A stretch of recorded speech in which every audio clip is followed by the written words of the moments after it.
श्री स्वामी समर्थ। तर आज मी ते छान थालीपीठ बनवून घेत आहे। आज सोमवार आहे, श्रावण सोमवार। आज मला उपवास असतो आणि आहे मुलांच्या टिफिनसाठी मी ते थालीपीठ बनवून घेते आहे। खूप हेल्दी असतात आणि खायला पण छान वाटतात। लहानापासून मोठ्यांना आवडेल असे हे थालीपीठ आहे। तुम्हाला जर याची रेसिपी हवी असेल तर मला कमेंटमध्ये सांगा आणि हा व्लॉग बघायचा असेल तर माझ्या चॅनलला सबस्क्राईब करा।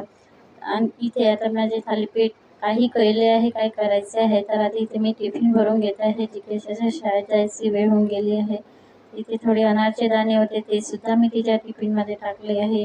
आता तिची अंघोळ करून तिला रेडी करते आहे शाळेत जायसाठी। तिला कधीच कंटाळा येत नाही शाळेत जायचा, आनंदाने शाळेत जाते। पण आज थोडं तिला केसांमुळे तिच्या डोळ्यात पाणी आलं होतं, थोडं आग होत होती तिच्या केसांची। तर रेडी झाली आहे नॉर्मल, पण तशीच लवकर होते ती। आणि आता